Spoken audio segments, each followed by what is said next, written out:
ನಮಸ್ಕಾರ. ಎಚ್ ಮಂಜಪ್ಪನವರಿಗೆ ನಿಮ್ಮ 82 ವರ್ಷಗಳ ಜೀವನದಲ್ಲಿ ಸುಮಾರು 65 ವರ್ಷಗಳ ಕಾಲ ರಾಜಕೀಯ, ಆಡಳಿತ, ಸಹಕಾರಿ, ಶಿಕ್ಷಣ ಕ್ಷೇತ್ರ, ಲಯನ್ಸ್ ಮುಂತಾದ ಸಂಸ್ಥೆಗಳಲ್ಲಿ ಸಾಮಾಜಿಕ ಸೇವೆ, ಕೃಷಿ, ಹಾಗೆ ಪೆಟ್ರೋಲ್ ಬಂಕ್ ಉದ್ಯಮ ಎಲ್ಲ ಕ್ಷೇತ್ರಗಳಲ್ಲಿ ನಿಮ್ಮ ಇಷ್ಟು ವರ್ಷಗಳ ಅನುಭವ ಮುಂದಿನ ಪೀಳಿಗೆಗೆ ಅಂದರೆ ಯುವಕರಿಗೆ ಹೇಗೆ ಮಾದರಿ ಮತ್ತು ಯಾವ ಸಂದೇಶವನ್ನ ಕೊಡಲಿಕ್ಕೆ ಬಯಸ್ತೀರಿ ಅಂತ ಕೇಳ್ತಾ ಇದ್ದೀನಿ. ನಮಸ್ಕಾರ. ನಾನು ಚಿಕ್ಕ ವಯಸ್ಸಿನಲ್ಲಿ ಸ್ವಲ್ಪ ಮಟ್ಟಿಗೆ ಸಂಸಾರದ ಜವಾಬ್ದಾರಿ ಬಂತು. ನಾನಿನ್ನು 14-15ನೇ ವರ್ಷ SSLC ಮುಗಿಯೋದಕ್ಕೆ ಮೊದಲೇನೆ ಮನೆಯಲ್ಲಿ ಲೋಕಾರೂಢಿಯಂತೆ ಮನೆಯಲ್ಲೆಲ್ಲರೂ ಒಟ್ಟು ಕುಟುಂಬದಿಂದ ಬೇರೆ ಬೇರೆ ಆದಾಗ ಸ್ವಲ್ಪ ಸಾಕಷ್ಟು ವಯಸ್ಸಾಗಿದ್ದ ನಮ್ಮ ತಂದೆಯವರ ಜೊತೆಗೆ ನಾನು ಕುಟುಂಬದ ಜವಾಬ್ದಾರಿ ವಹಿಸ್ಕೊಳ್ಬೇಕಾಗಿ ಬಂತು. ಆ ಸಂದರ್ಭದಲ್ಲಿ ಮುಂಚಿನಲೂ ನಮ್ಮ ಕುಟುಂಬ ಕೃಷಿ ಮತ್ತು ಉದ್ಯೋಗ ಬೇರೆ ಬೇರೆ ರೀತಿಯ ವ್ಯಾಪಾರಗಳನ್ನು ಮಾಡ್ತಾ ಇತ್ತು. ಹಾಗಾಗಿ ನಾನು 15ನೇ ವಯಸ್ಸಿಗೆ ನಾವೆಲ್ಲರೂ ಮನೆಯಲ್ಲಿ ಬೇರೆ ಆದಾಗ ಒಂದು ಪಾತ್ರೆ ಅಂಗಡಿ ಪ್ರಾರಂಭ ಮಾಡಿದ್ವಿ. ಆ ಸಂದರ್ಭದಲ್ಲಿ ಕೃಷಿ, ಅಡಿಕೆ ತೋಟ ಮತ್ತು ಪಾತ್ರೆ ಅಂಗಡಿ ಎರಡನ್ನೂ ನೋಡ್ಕೊಳ್ಳೋಂಥ ಜವಾಬ್ದಾರಿ ನಮ್ಮ ತಂದೆಯವರಿಗೆ ಮತ್ತು ನನ್ನ ಮೇಲೆ ಬಿತ್ತು. ಹಾಗಾಗಿ ನಾನು ತಕ್ಷಣಕ್ಕೆ SSLC ಆದಮೇಲೆ ಮುಂದಿನ ವಿದ್ಯಾಭ್ಯಾಸ ಮುಂದುವರಿಸೋದಕ್ಕಾಗಲಿಲ್ಲ. ಆನಂತರ 10 ವರ್ಷದ ಮೇಲೆ ಬೇರೆ ಸ್ನೇಹಿತರ ಜೊತೆಗೆ ಸೇರಿ ಖಾಸಗಿಯಾಗಿ ನಾನು ಆಗಿನ ಕಾಲದ ಮಧ್ಯಪ್ರದೇಶದ ಇಂಟರ್ಮೀಡಿಯೇಟು, ನಂತರ ಕರ್ನಾಟಕ ವಿಶ್ವವಿದ್ಯಾಲಯದಿಂದ BA ಪದವಿಯನ್ನು ಕೂಡ ಪಡೆದೆ ಓದಿದೆ. ಈ ಮಧ್ಯದಲ್ಲಿ ನನ್ನ ಉದ್ಯೋಗವನ್ನು ಕೂಡ ಕೃಷಿ ಜೊತೆಗೆ ಮಾಡ್ತಾ ಬಂದೆ. 56ರಲ್ಲಿ ಪಾತ್ರೆ ಅಂಗಡಿ ಪ್ರಾರಂಭ ಮಾಡಿದ್ವಿ. ಹೀಗೆ ನಡೀತಾ ಬಂದಾಗ 72ರಲ್ಲಿ ಒಂದು ಪೆಟ್ರೋಲ್ ಬಂಕನ್ನು ಕೂಡ ಪ್ರಾರಂಭ ಮಾಡಿದ್ವಿ. ಶಾಲೆ ದಿನಗಳಲ್ಲೇ ನನಗೆ ಸ್ವಲ್ಪ ಮಟ್ಟಿಗೆ ಈ ಸಾರ್ವಜನಿಕ ಚಟುವಟಿಕೆಗಳು ಮತ್ತು ಸಂಘ ಸಂಸ್ಥೆ ಇವುಗಳ ಬಗ್ಗೆ ಆಸಕ್ತಿ ಇತ್ತು. ಹಾಗಾಗಿ ನಾನು SSLC ಆದಮೇಲೆ ಇಲ್ಲಿ ಬೇರೆ ಬೇರೆ ಸ್ಥಳೀಯವಾದಂಥ ಸಂಘ ಸಂಸ್ಥೆಗಳ ಜೊತೆಗೆ ಗುರುತಿಸ್ಕೊಂಡೆ. ಹಳೆ ವಿದ್ಯಾರ್ಥಿ ಸಂಘ ಇರ್ಬೋದು, ಯುವಕ ಸಂಘ ಇರ್ಬೋದು, ಈ ರೀತಿ. ಜೊತೆಗೆ ರಾಜಕೀಯ ನನಗೆ ಸ್ವಲ್ಪ ಆಸಕ್ತಿ ಕ್ಷೇತ್ರ. ಭಾಳ ಚಿಕ್ಕ ವಯಸ್ಸಿನಲ್ಲಿ ಅಂದರೆ 18ನೇ ವಯಸ್ಸಿಗೆ ನಾನು ಆಗಿನ ಭಾರತೀಯ ಜನಸಂಘದ ತಾಲೂಕು ಕಾರ್ಯದರ್ಶಿಯಾಗಿ ನನ್ನನ್ನು ನೇಮಕ ಮಾಡಿದರು. ಹಾಗಾಗಿ ನನಗಿನ್ನೂ 18 ವರ್ಷ 59ರಿಂದ ರಾಜಕೀಯ ಕ್ಷೇತ್ರಕ್ಕೂ ಬರಬೇಕಾದಂಥ ಒಂದು ಸಂದರ್ಭ ಬಂತು, ಅವಕಾಶ ಸಿಕ್ತು. ಅದರ ನಂತರ ಸ್ಥಳೀಯವಾಗಿ ಸರ್ವ ಪುರಸಭೆ ಚುನಾವಣೆಗಳಲ್ಲಿ, ಆಮೇಲೆ ವಿಧಾನಸಭೆ ಚುನಾವಣೆಗಳಲ್ಲಿ ಸಕ್ರಿಯವಾಗಿ ನಾನು ಪಾಲ್ಗೊಂಡೆ. ಆ ಅಭ್ಯರ್ಥಿಗಳ ಜೊತೆ ಕೆಲಸ ಮಾಡಿದೆ. ಅದರಿಂದಾಗಿ ನನಗೆ ರಾಜಕೀಯ ಕ್ಷೇತ್ರವು ಕೂಡ ಸ್ವಲ್ಪ ಪ್ರಿಯವಾಯಿತು. ಎಲ್ಲವನ್ನು ಒಟ್ಟಿಗೆ ತೆಗೆದುಕೊಂಡು ಹೋಗುವಂಥ ಸಂದರ್ಭ ಬಂತು. ಆದರೆ ನಾನು ಎಲ್ಲವನ್ನು ಮ್ಯಾನೇಜ್ ಮಾಡ್ತಾ ಇದ್ದೆ. ಮನೆಯಲ್ಲಿ ತಂದೆ ಇದ್ದರು, ಜೊತೆಗೆ ಸಂಸಾರ ಜವಾಬ್ದಾರಿ ಅರ್ಧ ನನ್ನ ಮೇಲೂ ಇದ್ದಿದ್ದರಿಂದ ಅವರ ಅನುಭವ ಮತ್ತು ನನಗೆ ಸುತ್ತಮುತ್ತಲವರ ಸಹಕಾರದಿಂದ, ಅನುಭವದಿಂದ ಇವನ್ನೆಲ್ಲವನ್ನು ಕೂಡ ನಡೆಸ್ಕೊಂಡು ಹೋಗಕ್ಕೆ ಸಾಧ್ಯ ಆಯಿತು.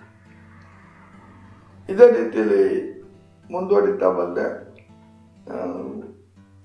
ನೇರವಾಗಿ ಆಡಳಿತದ ಅನುಭವ ಬರಬೇಕಾದಂಥದ್ದು ಒಂದು ಸಹಕಾರಿ ಸಂಸ್ಥೆಯ ನಿರ್ದೇಶಕರಾದ ಮೇಲೆ ಸ್ಥಳೀಯವಾಗಿ ಒಂದು ಸೊಸೈಟಿಗೆ ನಾನು ಡೈರೆಕ್ಟರ್ ಆದೆ.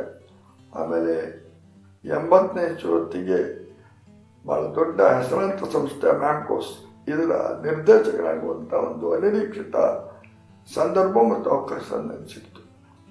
1-2 ವರ್ಷ ನಿರ್ದೇಶಕನಾಗ್ಬೋದು ಅಂತ ಅಂದ್ಕೊಂಡಿದ್ದೆ. ಆದರೆ 25 ವರ್ಷಗಳ ದೀರ್ಘಕಾಲ ಅಲ್ಲಿ ನಾನು ನಿರ್ದೇಶಕನಾಗಿ ಆ ಸಂಸ್ಥೆ ಉಪಾಧ್ಯಕ್ಷರಾಗಿ ಕೆಲಸ ಮಾಡುವಂಥ ಒಂದು ಅವಕಾಶ ಸಿಕ್ತು. ಹಾಗಾಗಿ ಸಹಕಾರಿ ಕ್ಷೇತ್ರದಲ್ಲಿ ನನಗೆ ಸ್ವಲ್ಪ ಆಸಕ್ತಿಯೂ ಇತ್ತು. ಒಳ್ಳೆಯ ಅನುಭವ ಆಯಿತು. ಸಹಕಾರಿ ಕಾಯ್ದೆಯಿಂದ ಹಿಡಿದು ಸಹಕಾರಿ ಆಡಳಿತದಿಂದ ಹಿಡಿದು ಎಲ್ಲವನ್ನೂ ಯಾವ ರೀತಿ ಮಾಡ್ಬೋದು ಅಂತ.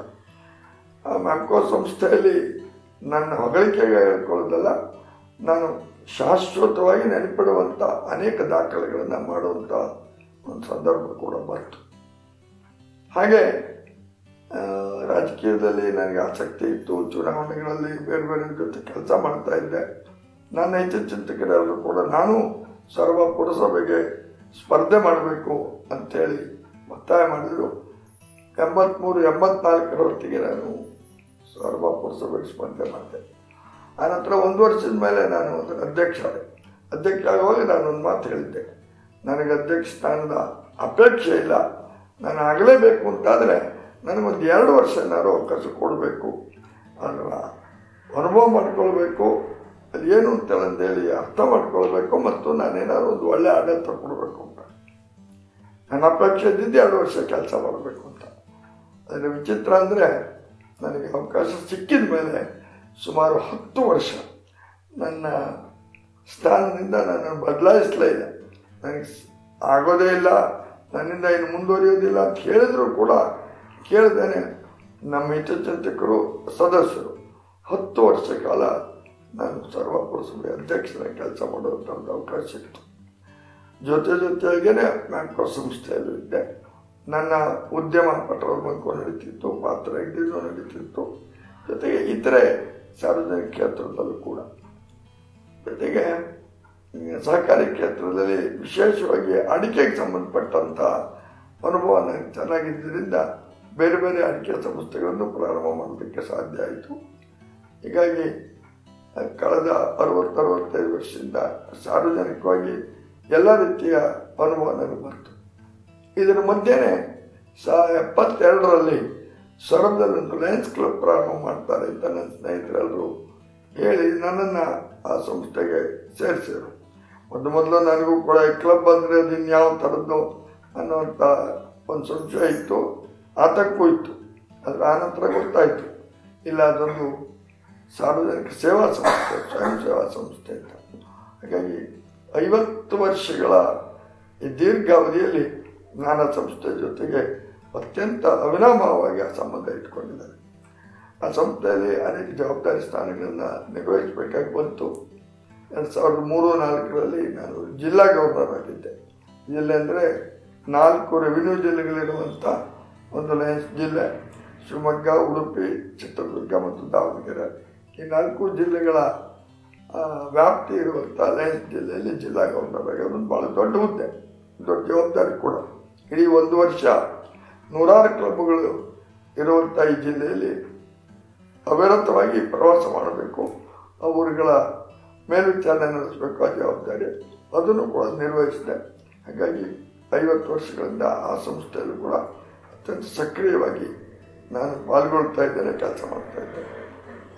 ಒಂದು ಏನು ಅಂತಂದರೆ, ನಾವು ಸಾರ್ವಜನಿಕ ಜೀವನದಲ್ಲಿ ಪ್ರಾಮಾಣಿಕತೆ, ಪಾರದರ್ಶಕತೆ ಇಟ್ಕೊಂಡ್ರೆ ಜನ ನಮ್ಮನ್ನು ಖಂಡಿತವಾಗಿಯೂ ಗೌರವಿಸ್ತಾರೆ, ನಮ್ಮ ಬಗ್ಗೆ ನಂಬಿಕೆ ಇಡ್ತಾರೆ.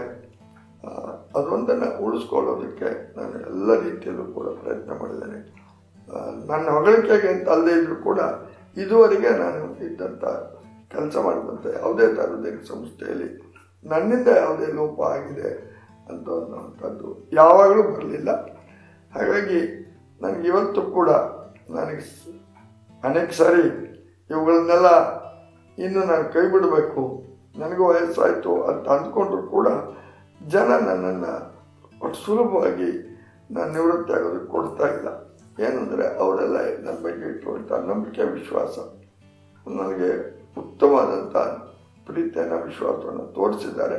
ಹಾಗಾಗಿ ನನಗೂ ಕೂಡ ಒಂದೇ ತಾಯಿಗೆ ಅವ್ರನ್ನೆಲ್ಲ ಬಿಟ್ಟೋಗಿ ನಾನು ಮನೆಯಲ್ಲೇ ಕೂತ್ಕೊಳ್ಬೇಕು ಅಂತ ಅನಿಸೋದಿಲ್ಲ. ಮತ್ತೊಂದೇನು ಅಂದರೆ, ನಮ್ಮ ಮನೆಯಲ್ಲೇ ಕೂತ್ಕೊಂಡ್ರೆ ಮಾನಸಿಕವಾಗಿ ನಾನು ಏನಾಗ್ತಾನೋ ನನಗೂ ಕೂಡ ಗೊತ್ತಿಲ್ಲ. ನನಗೊಂದಿಷ್ಟು ಕೆಲಸ ಇದ್ದರೆ ಏನಾದರೂ ಮಾಡ್ಬೋದು ಅಂತ ಅನ್ನಿಸ್ತದೆ. ಮುಂಚಪ್ಪನವರೇ, ಸೊರಬ ಅಂದ ತಕ್ಷಣ ರಾಜಕೀಯ ಕ್ಷೇತ್ರದಲ್ಲಿ ಬಂಗಾರಪ್ಪ ಒಂದು ದೊಡ್ಡ ಹೆಸರು. ಸ್ವಾಭಾವಿಕವಾಗಿ ನೀವು ಹೇಳಿದ್ರಿ, ಜನಸಂಘ ಅದ್ರ ಜೊತೆ ನೀವು ಗುರುತಿಸ್ಕೊಂಡಿದ್ರಿ, ಮತ್ತು ಬಂಗಾರಪ್ಪನವರ ವಿರೋಧಿಯ ಸ್ಥಾನದಲ್ಲೇ ನೀವು ಅಲ್ಲಿಂದ ಇಲ್ಲಿಯವರೆಗೆ ಗುರುತಿಸ್ಕೊಂಡು ಬಂದವರು. ಆದ್ರೆ ಬಂಗಾರಪ್ಪನವರ ಮತ್ತು ಅವರ ಮಕ್ಕಳ ಜೊತೆಗೆ ರಾಜಕೀಯವಾಗಿ ವಿರೋಧವಿದ್ರೂ ಕೂಡ ವೈಯಕ್ತಿಕ ಸಂಬಂಧ ನಿಮ್ಮ ಮತ್ತು ಅವರ ಸಂಬಂಧ ತುಂಬಾ ಚೆನ್ನಾಗಿತ್ತು ಅಂತ ಕೇಳ್ಪಟ್ಟಿದ್ದೇನೆ. ಇದು ಹೇಗೆ ಸಾಧ್ಯ? ಇದನ್ನ ಈಗಿನ ಜನರು, ಯುವ ಪೀಳಿಗೆ ಹೇಗೆ ಮುನ್ನಡೆಸ್ಕೊಂಡು ಹೋಗ್ಬೇಕು? ಈ ರಾಜಕೀಯ ವಿರೋಧಿಗಳನ್ನ ಅಥವಾ ನಮ್ಮ ವಿರೋಧಿಗಳನ್ನ ವೈಯಕ್ತಿಕ ಸ್ನೇಹವಾಗಿ ಬಳಸ್ಕೊಳ್ಳೋದು ಹೇಗೆ ಹೇಳ್ಬೋದಾ? ಮೊದಲನೇದಾಗಿ ಒಂದು ಮಾತು ಹೇಳ್ತೇನೆ. ನಿಜ, ನಾನೊಬ್ಬ ರಾಜಕೀಯ ಕಾರ್ಯಕರ್ತ. ಆದರೆ ವೈಯಕ್ತಿಕವಾಗಿ ನನ್ನ ಅನಿಸಿಕೆ ಏನು ಅಂತಂದರೆ, ರಾಜಕೀಯದ ಮಟ್ಟಿಗೆ ಮಾತ್ರ ಇಟ್ಟು ವೈಯಕ್ತಿಕ ಸಂಬಂಧಗಳನ್ನು ನಾವು ಯಾವತ್ತೂ ಬೆಳೆಸ್ಕೊಂಡು ಹೋಗಬೇಕು, ಅದನ್ನು ರೂಢಿಸ್ಕೊಂಡು ಹೋಗಬೇಕು ಅನ್ನುವಂಥದ್ದು ನನ್ನ ಅಭಿಪ್ರಾಯ. ಈಗ ಅನೇಕ ಜನ ನಮ್ಮ ಬಂಧುಗಳಿರ್ತಾರೆ, ಬೇರೆ ಬೇರೆ ಪಕ್ಷದಾಗಿರ್ತಾರೆ. ಅವ್ರ ಮನೇಲಿ ಮದುವೆ ಆದರೆ ನಾವು ಹೋಗ್ತೇವೆ, ನಮ್ಮ ಮನೇಲಿ ಮದುವೆ ಆದರೆ ಅವ್ರು ಬರ್ತಾರೆ. ಹಾಗಂತ ನಾವು ರಾಜಕೀಯ ಸಂಬಂಧ, ರಾಜಕೀಯ ಬೇರೆ ಬೇರೆ ಅಂತೇಳಿ ಅವ್ರ ಮನೆಗೆ ಹೋಗೋದಿಲ್ಲ, ನಾವೇನಾದ್ರು ಬಿಡ್ತೇವ? ಇಲ್ಲ. ನನ್ನ ರಾಜಕೀಯ ಏನು ಅಂತಂದರೆ, ನಾನು 1 ತಿಂಗಳು ರಾಜಕೀಯ, 4 ವರ್ಷ 11 ತಿಂಗಳು ಸಾರ್ವಜನಿಕವಾಗಿರೋದು. ಹಾಗಾಗಿ ಚುನಾವಣೆ ಬಂದಾಗ ನಾನೊಂದು ರಾಜಕೀಯ ಪಕ್ಷದ ಕಾರ್ಯಕರ್ತ. ರಾಜಕೀಯ ಪಕ್ಷದಲ್ಲೂ ಕೂಡ ಅನೇಕ ಸಾರಿ ಬೇರೆ ಬೇರೆ ಜವಾಬ್ದಾರಿಗಳನ್ನು ನಿರ್ವಹಿಸಿದ್ದೇನೆ. ಆದರೆ ವೈಯಕ್ತಿಕ ಸಂಬಂಧಗಳನ್ನು ಯಾವತ್ತೂ ಕೂಡ ನಾನು ಹಾಳು ಮಾಡಲಿಲ್ಲ. ಇನ್ನು ಬಂಗಾರಪ್ಪನವ್ರ ವಿಷಯ ಹೇಳೋದಾದರೆ, 1967ರಲ್ಲಿ ಇಡೀ ದೇಶದಲ್ಲಿ ಕಾಂಗ್ರೆಸ್ ವಿರೋಧಿ ಅಲೆ ಇತ್ತು. ಆ ಸಂದರ್ಭದಲ್ಲಿ ನಾವೆಲ್ಲರೂ ಪ್ರಾರಂಭದಿಂದಲೂ ಕಾಂಗ್ರೆಸ್ ವಿರೋಧಿಗಳೇ. ಹಾಗಾಗಿ 1967ರಲ್ಲಿ ಬಂಗಾರಪ್ಪನವರು ಚುನಾವಣೆ ನಿಂತಾಗ ಜನಕ್ಕೂ ಕೂಡ ಈ ಸಾರಿ ಕಾಂಗ್ರೆಸ್ ಅಲ್ಲದವ್ರನ್ನ ಯಾರನ್ನಾದ್ರೂ ಆಯ್ಕೆ ಮಾಡಬೇಕು ಅನ್ನೋಂಥದ್ದಿತ್ತು. ಒಬ್ಬ ಪ್ರಬಲ ಅಭ್ಯರ್ಥಿ ಅವರು ಆಗಿತ್ತು. ಹಾಗಾಗಿ ನಾವೆಲ್ಲರೂ ಕೂಡ ಸಾಮೂಹಿಕವಾಗಿ ಪಕ್ಷದ ಯೋಚನೆ ಮಾಡದೇನೆ, ಪಕ್ಷದ ಗೆರೆಯನ್ನು ದಾಟಿ ನಾವು ಬಂಗಾರಪ್ಪನವರನ್ನ ಗೆಲ್ಲಿಸೋದಕ್ಕೆ ಪ್ರಯತ್ನ ಮಾಡಿದ್ವಿ, ಶ್ರಮಿಸಿದ್ವಿ. ಅದರಲ್ಲಿ ಯಶಸ್ವಿ ಆದ್ವಿ. ಅವರು 62ರಲ್ಲಿ ಗೆದ್ದು ಬಂದರು. ಅನಂತರ ಬೇರೆ ಬೇರೆ ಕಾರಣಗಳಿಗಾಗಿ ಅವರು ಕಾಂಗ್ರೆಸ್ ಪಕ್ಷಕ್ಕೆ ಹೋದರು. ಆದರೆ ವೈಯಕ್ತಿಕವಾಗಿ ನಮ್ಮ ಸಂಬಂಧ ಯಾವತ್ತೂ ಕೂಡ ಕೇಳಲೇ ಇಲ್ಲ. ಅವರು ಕೂಡ ನನ್ನ ಜೊತೆಗೆ ವೈಯಕ್ತಿಕವಾಗಿ ಯಾವತ್ತೂ ಅವರು ರಾಜಕೀಯ ಕಾರಣಕ್ಕಾಗಿ ನನ್ನನ್ನು ಎಂದು ವಿರೋಧ ಮಾಡಲಿಲ್ಲ. ಅಷ್ಟೇ ಅಲ್ಲ, ನಾನು ಪುರಸಭೆ ಅಧ್ಯಕ್ಷ 10 ವರ್ಷ ಇದ್ದಾಗ ಅವರು ಮಂತ್ರಿಗಳು, ಮುಖ್ಯಮಂತ್ರಿಗಳು ಎಲ್ಲ ಆಗಿದ್ದರು. ಅವರ ಪಕ್ಷದವರೇ ನನ್ನನ್ನು ಆ ಸ್ಥಾನದಿಂದ ಕಲಿಸಬೇಕು ಅನ್ನುವಂಥ ಪ್ರಯತ್ನ ಮಾಡೋದಕ್ಕೆ ಹೊರಟಾಗ ಅವರು ಭಾಳ ನೇರವಾಗಿ ನಮ್ಮ ಪಕ್ಷದವರಿಗೆ ಎಚ್ಚರಿಕೆ ಕೊಟ್ಟು ಆ ಕೆಲಸ ಮಾಡಬೇಡಿ ಅಂತ ಹೇಳಿದ್ರು. ಅಷ್ಟು ಧಾರಾಳತನವನ್ನು, ಆ ಒಂದು ವೈಶಾಲ್ಯತೆಯನ್ನು ಅವರು ತೋರಿಸಿದರು. ಅಷ್ಟೆಲ್ಲ ಅವರು ವಿರೋಧ ಪಕ್ಷ ನಾಯಕರಾಗಿದ್ದಾಗ ಮತ್ತು ಮಂತ್ರಿಗಳಾಗಿದ್ದಾಗ ಈ ಊರಿಗೆ ಕಾಲೇಜ್ ಬಂತು, ಪಾಲಿಟೆಕ್ನಿಕ್ ಬಂತು. ಆ ಎಲ್ಲ ಸಂದರ್ಭಗಳಲ್ಲೂ ಕೂಡ ನಾನು ಅವರು ಒಟ್ಟಿಗೆ ಕೆಲಸ ಮಾಡಿದ್ದೆ. ಆ ಕಾರಣದಿಂದಾಗಿ ಅವರ ಮಕ್ಕಳ ಜೊತೆಗೂ ಕೂಡ ನನ್ನ ಸಂಬಂಧ ರಾಜಕೀಯವಾಗಿ ಏನೇ ಇರಲಿ, ವ್ಯಕ್ತಿಗತವಾಗಿ ನನ್ನ ಸಂಬಂಧ ಮುಂದುವರೆದು ಬಂತು. ನಾನು ಬೇರೆಯವ್ರಿಗೆ ಹೇಳೋದು ಅದೇನೆ, ಯುವ ಪೀಳಿಗೆಗೆ ಅಂತೂ ವಿಶೇಷವಾಗಿ ಹೇಳ್ತೇನೆ, ಯಾರು ರಾಜಕೀಯ ಕ್ಷೇತ್ರದಲ್ಲಿ ಕೆಲಸ ಮಾಡ್ತಾರೆ ಅವರಿಗೆ ನನ್ನ ವಿನಂತಿ ಇಷ್ಟೇ, ರಾಜಕೀಯವಾಗಿ ನಾವು ಏನೇ ಇರಲಿ ವ್ಯಕ್ತಿಗತವಾದಂಥ ಸಂಬಂಧವನ್ನು ಕಳ್ಕೊಳ್ಬಾರ್ದು. ನಾವು ವೈಯಕ್ತಿಕವಾಗಿ ವಿಶ್ವಾಸವಾಗಿರೋಣ. ನಮ್ಮ ರಾಜಕೀಯ ಸಿದ್ಧಾಂತ ನಮ್ಮ ಬೇರೆ ಬೇರೆ, ನಮ್ಮ ನಂಬಿಕೆಗಳು ಬೇರೆ. ನಮ್ಮ ನಂಬಿಕೆಗಳನ್ನು ಬೇರೆಯವ್ರ ಮೇಲೆ ಹೇರೋದು ಬೇಡ, ಅವರ ನಂಬಿಕೆಯ ಸಿದ್ಧಾಂತಕ್ಕೆ ನಾವು ಬಲಿಯಾಗೋದು ಬೇಡ. ನಾವು ನಮ್ಮದನ್ನು ಇಟ್ಕೊಳ್ಳೋಣ. ಉದಾಹರಣೆಗೆ ನಾವು ಮನೇಲಿ ದೇವ್ರ ಪೂಜೆ ಮಾಡ್ತೇವೆ, ಹೊರಗಡೆ ಹೋದಾಗ ಇನ್ನೊಂದು ಪೂಜೆ ಮಾಡ್ತಾನೆ, ಅವರು ನಂಬಿಕೆ ಅಂತ ಮಾಡಲಿ. ಇದು ಧರ್ಮಕ್ಕೆ ಮತ್ತು ರಾಜಕೀಯಕ್ಕೆ ಎರಡಕ್ಕೂ ಕೂಡ ನಾನು ಹೇಳುವಂಥದ್ದು ಒಂದೇ ಮಾತು. ಹಾಗಾಗಿ ನಾವು ಕೆಲಸ ಮಾಡುವ ಇತರ ಕ್ಷೇತ್ರಗಳಲ್ಲಿ ರಾಜಕೀಯ ಪ್ರವೇಶ ಮಾಡಲೇಬಾರದು ಅನ್ನುವಂಥದ್ದು ನನ್ನದೊಂದು ಅಭಿಪ್ರಾಯ. ಉದಾಹರಣೆ, ನಾವು ದೇವಸ್ಥಾನಕ್ಕೆ ಹೋಗುವಾಗ ಚಪ್ಪಲಿ ಹೊರಗೆ ಇಟ್ಟು ಹೋಗ್ತೇವೆ. ಹಾಗೆ ಸಹಕಾರಿ ಕ್ಷೇತ್ರ ಇರ್ಬೋದು ಅಥವಾ ಇನ್ಯಾವುದಾದ್ರು ಸಾರ್ವಜನಿಕ ಸಂಸ್ಥೆ ಇರ್ಬೋದು, ಅಲ್ಲಿ ನಾವು ರಾಜಕೀಯವನ್ನು ಹೊರಗೆ ಇಟ್ಟು ಅಲ್ಲಿ ಒಳಗೆ ಹೋದರೆ ಒಬ್ಬರಿಗೊಬ್ಬರಿಗೆ ಪರಸ್ಪರ ವಿಶ್ವಾಸದಿಂದ ಕೆಲಸ ಮಾಡೋದಕ್ಕೆ ಸಾಧ್ಯ ಆಗ್ತದೆ. ನನ್ನ ಇಡೀ ಜೀವನದಲ್ಲಿ ನಾನು ಅದನ್ನು ಮಾಡಿ ನೋಡಿದ್ದೇನೆ, ಅನುಭವಿಸಿದ್ದೇನೆ, ಸಾಧಿಸಿದೆ. ಹಾಗಾಗಿ ನನಗೆ ಯಾರೂ ವ್ಯಕ್ತಿಗತವಾಗಿ ವಿರೋಧಿಗಳು ಇಲ್ಲವೇ ಇಲ್ಲ. ರಾಜಕೀಯದಾಗ ವಿರೋಧ ಇದ್ದರೂ ಕೂಡ ವೈಯಕ್ತಿಕವಾಗಿ ನನ್ನ ಆ ರೀತಿಯ ವಿರೋಧ ಮಾಡುವಂಥದ್ದು ಯಾರೂ ಇಲ್ಲ. ಆ ದೃಷ್ಟಿಯಿಂದ ನಾವು ಅದೊಂದು ಪಾಲಿಸಿದರೆ ಅದರಿಂದ ಖಂಡಿತ ಒಳ್ಳೆಯದಾಗ್ಬೋದು ಅಂತ ನನ್ನ ಅನಿಸಿಕೆ. ವಿಶೇಷವಾಗಿ ಮುಂದೆ ಬರುವಂಥ ಪೀಳಿಗೆ ರಾಜಕೀಯ ಕ್ಷೇತ್ರದಲ್ಲಿ ಕೆಲಸ ಮಾಡೋರು ಇದನ್ನು ಚೆನ್ನಾಗಿ ನೆನಪಿಟ್ಕೊಳ್ಬೇಕು ಮತ್ತು ಅದರಂತೆ ನಡೆಯೋದು ಒಳ್ಳೆಯದು ಅಂತ ಅನ್ನಿಸ್ತದೆ. ಆಗ ಸಾರ್ವಜನಿಕ ಜೀವನ ಸ್ವಲ್ಪ ಸ್ವಚ್ಛವಾಗೂ ಆಗ್ತದೆ ಮತ್ತು ಸಾರ್ವಜನಿಕ ಜೀವನದ ಬಗ್ಗೆ ಜನರಿಗೆ ಗೌರವ ಮೂಡುತ್ತದೆ. ಇಲ್ಲದಿದ್ದರೆ ವೈಯಕ್ತಿಕ ದ್ವೇಷವನ್ನು ಸಾರ್ವಜನಿಕ ಜೀವನದಲ್ಲಿ ತಂದುಕೊಂಡ್ರೆ ಅದರಿಂದ ಖಂಡಿತವಾಗಿಯೂ ಯಾರಿಗೂ ಒಳ್ಳೆಯದಾಗೋದಿಲ್ಲ, ಅವರಿಗೂ ಕೂಡ ಅದರಿಂದ ಒಳ್ಳೆಯ ಹೆಸರು ಬರೋದಿಲ್ಲ ಅಂತ ಅನಿಸ್ತದೆ. ಇಂದಿನ ಯುವಕರಿಗೆ ಸಾರ್ವಜನಿಕ ಜೀವನದಲ್ಲಿ ತೊಡ್ಕೊಳ್ಬೇಕಾದ್ರೆ ಮಾನಸಿಕ ಧೋರಣೆಗಳು ಹೇಗಿರಬೇಕು ಅಂತ ನಿಮ್ಮ ಭಾವನೆ? ಮೊದಲನೇದಾಗಿ ಸಾರ್ವಜನಿಕ ಕ್ಷೇತ್ರದಲ್ಲಿ ತೊಡಗಿಸ್ಕೊಳ್ಳೋರು ಆ ಕ್ಷೇತ್ರದ ಬಗ್ಗೆ ಯಾವ ಕ್ಷೇತ್ರದಲ್ಲಿ ಅವ್ರು ತೊಡಗಿಸ್ಕೊಳ್ತಾರೋ, ಸೇವಾ ಕ್ಷೇತ್ರ ಇರ್ಬೋದು, ಸಹಕಾರಿ ಕ್ಷೇತ್ರ ಇರ್ಬೋದು, ಶಿಕ್ಷಣ ಇರ್ಬೋದು, ಇನ್ನೊಂದಿರ್ಬೋದು, ಆ ಕ್ಷೇತ್ರದ ಬಗ್ಗೆ ಅವರಿಗೆ ಆಸಕ್ತಿ ಮತ್ತು ಅಲ್ಪ ಸ್ವಲ್ಪ ಅನುಭವ ಎರಡೂ ಇರಬೇಕು. ಅನುಭವ ಅಂದರೆ ಕೊನೆ ಪಕ್ಷ ತಿಳ್ಕೊಂಡಾರು ಅವರು ಮಾಡಬೇಕು, ಆಸಕ್ತಿ ಇರಬೇಕು. ಮತ್ತೊಂದು, ಯಾರಿಗೂ ಕೂಡ ಇದರಲ್ಲಿ ವೈಯಕ್ತಿಕ ಹಿತಾಸಕ್ತಿ ಇರಬಾರ್ದು. ಈಗ ಅನೇಕರು ಏನು ಮಾಡ್ತಾರೆ ಅಂತಂದರೆ, ನಾವು ನೋಡಿದ್ದೇವೆ ಇವತ್ತು ಸಾರ್ವಜನಿಕ ಕ್ಷೇತ್ರ ಅಂತಂದರೆ ಎಲ್ಲ ಕ್ಷೇತ್ರಗಳು ಭಾಳ ಕಲುಷಿತವಾಗಿದೆ. ಇವತ್ತು ಆಡಳಿತ ಕ್ಷೇತ್ರಕ್ಕೆ ಬಂದರೆ ಒಬ್ಬ ಚುನಾವಣೆ ನಿಲ್ಲುವಾಗ ಹಣ ಖರ್ಚು ಮಾಡ್ತಾನೆ, ಆಮೇಲೆ ಅಧಿಕಾರ ಸಿಕ್ಕಿದಾಗ ಆಯ್ಕೆ ಆದಾಗ ತನ್ನ ಅವಧಿಯಲ್ಲಿ ಆ ಖರ್ಚು ಮಾಡಿದ ಹಣದ ಕೊಟ್ಟಷ್ಟು ದುಡಿಬೇಕು ಅಂತ ಹೋಗ್ತಾನೆ. ಒಬ್ಬ ಅಧಿಕಾರಿ ಆಗ್ತಾನೆ, ಅಧಿಕಾರ ಆ ನೌಕರಿ ಅಧಿಕಾರ ತಗೊಳ್ಳೋದಕ್ಕೆ ಹಣ ಖರ್ಚು ಮಾಡಿರ್ತಾನೆ, ತನ್ನ ಅವಧಿಯಲ್ಲಿ ಅದರ 100 ಪಾಲಷ್ಟು ಹಣ ಸಂಪಾದನೆ ಮಾಡಬೇಕು ಅಂತ ಆಸೆ ಪಡ್ತಾನೆ. ಇದಾಗಬಾರ್ದು. ಯಾವುದೇ ಸಾರ್ವಜನಿಕ ಕ್ಷೇತ್ರದಲ್ಲಿ ನಾವು ಸ್ವಚ್ಛವಾಗಿರಬೇಕು ಮತ್ತು ಆ ಸಂಸ್ಥೆಯನ್ನು ಆ ಕ್ಷೇತ್ರವನ್ನು ಪಾರದರ್ಶಕವಾಗಿ ಸ್ವಚ್ಛವಾಗಿ ಇಡುವಂಥ ಪ್ರಯತ್ನ ಮಾಡಬೇಕು. ಹಾಗಾದಾಗ ಜನಜೀವನವೂ ಕೂಡ ಒಳ್ಳೆಯದಾಗ್ತದೆ ಮತ್ತು ಜನರಿಗೆ ಆ ಕ್ಷೇತ್ರದ ಬಗ್ಗೆ ನಂಬಿಕೆ ಮೂಡ್ತದೆ. ಇಲ್ಲದೇ ಇದ್ದರೆ ಈಗೇನಾಗ್ತಾ ಇದೆ ಅಂತಂದರೆ, ಸಾರ್ವಜನಿಕ ಕ್ಷೇತ್ರಕ್ಕೆ ಬರೋರು ತಮಗೇನಾದ್ರು ಸ್ವಾರ್ಥ ಇಲ್ಲದೇನೆ ಬರೋದೇ ಇಲ್ಲ ಅನ್ನುವಂಥ ಮನೋಭಾವನೆ ಜನಕ್ಕೆ ಬಂದಿದೆ. ಅದು ನಿಜವೂ ಆಗ್ತಾ ಇದೆ. ಯಾಕೆಂದರೆ 90% ಜನ ಆ ರೀತಿ ತಮ್ಮ ಸ್ವಾರ್ಥಕ್ಕಾಗೇ ಕೆಲಸ ಮಾಡೋರು ಇರುವಾಗ ಅದಾಗ್ತದೆ. ಇಂದಿನ ಯುವಕರು ತಮ್ಮನ್ನು ಸಾರ್ವಜನಿಕ ಸೇವೆಯಲ್ಲಿ ತೊಡಗಿಸಿಕೊಳ್ಳೋದಕ್ಕೆ ಯಾವ್ಯಾವ ಕೌಶಲ್ಯ ಬೇಕು ಅಂತ ನೀವು ಅನ್ಕೋತೀರಿ? ಮೊದಲನೇದು, ಆ ಕ್ಷೇತ್ರದಲ್ಲಿ ತೊಡಗಿಸ್ಕೊಳ್ಳೋದಕ್ಕೆ ಅವನಿಗೆ ಮನಸ್ಸು ಆಸಕ್ತಿ ಎರಡೂ ಇರಬೇಕು. ಮೊದಲೇ ನಾನು ಏನಾದರೂ ಮಾಡಬೇಕು ಅನ್ನುವಂಥ ಒಂದು ಝೀಲ್ ಅಂತ ಹೇಳ್ತಾರಲ್ಲ, ಅದು ಬೇಕು. ಅದಿದ್ದರೆ ಯಾವುದೇ ಕ್ಷೇತ್ರದಲ್ಲಿ ಆತ ಯಶಸ್ವಿ ಆಗ್ಬೋದು. ಎರಡನೇದೇನು ಅಂತಂದರೆ, ಯಾವುದ್ರಲ್ಲಿ ತೊಡಗಿಸ್ಕೊಳ್ಬೇಕು. ಈಗ ಯಾವುದೋ ಒಂದು ಗ್ರಾಮಾಂತರ ಪ್ರದೇಶದಾಗಿರ್ತಾನೆ, ಅವನಿಗೆ ಶಿಕ್ಷಣ ಕ್ಷೇತ್ರದಲ್ಲಿ ತೊಡಗಿಸ್ಕೋಬೇಕು ಅಂದರೆ ಅಲ್ಲೊಂದು ಯೂನಿವರ್ಸಿಟಿ ನಡೆಸೋಕ್ಕಾಗೋದಿಲ್ಲ. ಹಾಗಾಗಿ ಅವನಲ್ಲಿ ಏನು ಮಾಡಬೇಕು, ಗ್ರಾಮಾಂತರ ಪ್ರದೇಶದಲ್ಲಿ ಏನೇನು ಮಾಡ್ಬೋದು, ಕೃಷಿಗೆ ಸಂಬಂಧಪಟ್ಟಂಥ ಒಂದು ಸಹಕಾರಿ ವ್ಯವಸ್ಥೆಯೋ ಅಥವಾ 4 ಜನ ಸೇರಿದಂಥ ಒಂದು ಸಂಘವೋ ಅಥವಾ ಒಂದು ಯುವಕ ಸಂಘವೋ ಒಂದು ಸೇವಾ ಸಂಸ್ಥೆಯೋ ಇಂಥದ್ದನ್ನು ನಾವು ಕಟ್ಬೋದು. ಅದೇ ದೊಡ್ಡ ಒಂದು ನಗರ ಪ್ರದೇಶ ಆದರೆ ಯಾವುದಾದ್ರೂ ಒಂದು ಈಗಾಗಲೇ ಅಸ್ತಿತ್ವದಲ್ಲಿರುವಂಥ ಸಂಸ್ಥೆಯಲ್ಲೂ ಸೇರಿಕೊಳ್ಬೋದು ಅಥವಾ ತನ್ನ ರೀತಿಯ ತನ್ನದೇ ಆದಂಥ ಮನೋಭಾವನೆ ಇರುವಂಥ ಸಮಾನ ಮನಸ್ಕರನ್ನು ಕೇಳಿ ಒಂದು ಸಂಸ್ಥೆ ಕಟ್ಟಬೋದು. ಅನೇಕರ ಕೆಲಸ ಮಾಡಿದ್ದಾರೆ ಯುವಕರು.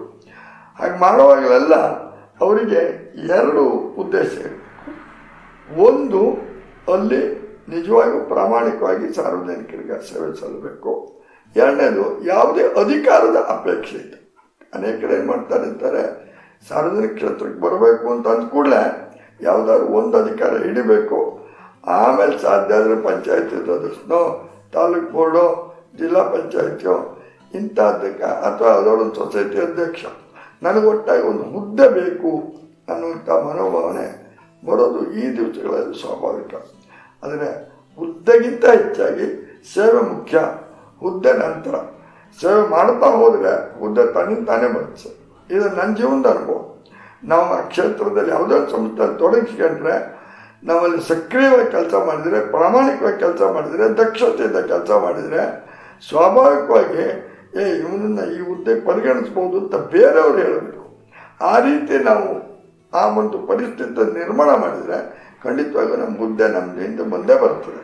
ನಾನು ಇದುವರೆಗೆ ನನ್ನ ಎಲ್ಲ ಸಂದರ್ಭಗಳಲ್ಲೂ ಎಲ್ಲ ಕ್ಷೇತ್ರದಲ್ಲಿ ಕೆಲಸ ಮಾಡಿದಾಗಲೂ ಕೂಡ ನನಗೆ ಬಂದಿರುವಂಥದ್ದು, ಅದು ಸಹಕಾರಿ ಕ್ಷೇತ್ರ ಇರ್ಬೋದು, ಲಯನ್ಸ್ ಇರ್ಬೋದು, ಬೇರೆ ಬೇರೆ ಯಾವುದೇ ಇರ್ಬೋದು, ನನ್ನ ಉದ್ಯಮ ಇರ್ಬೋದು. ನಾನಿವತ್ತು ಕರ್ನಾಟಕ ರಾಜ್ಯದ ಪೆಟ್ರೋಲಿಯಂ ವರ್ತಕರ ಸಂಘದ ಅಧ್ಯಕ್ಷ. ನಾನು ಇದಕ್ಕೆ ಅರ್ಜಿ ಹಾಕ್ಕೊಂಡು ಅಧ್ಯಕ್ಷ ಆಗಲಿಲ್ಲ. ಅಷ್ಟೇ ಅಲ್ಲ, ಬಹಳ ಕಷ್ಟಪಟ್ಟೆ ಈ ಜವಾಬ್ದಾರಿನ ವಹಿಸ್ಕೊಳ್ಳೋದನ್ನು ತಪ್ಪಿಸ್ಕೊಳ್ಬೇಕು ಅಂತ. ಆದರೆ ನನ್ನ ಸಾಮಾಜಿಕ ವರ್ತನೆಯನ್ನು ನೋಡಿ ಅಥವಾ ನನ್ನ ಸಾಮಾಜಿಕ ಕ್ಷೇತ್ರದಲ್ಲಿ ನಾನು ತೊಡಗಿಸ್ಕೊಳ್ಳೋದು ನೋಡಿ ಜನನೇ ಆ ಜವಾಬ್ದಾರಿ ವಹಿಸಿದ್ರು.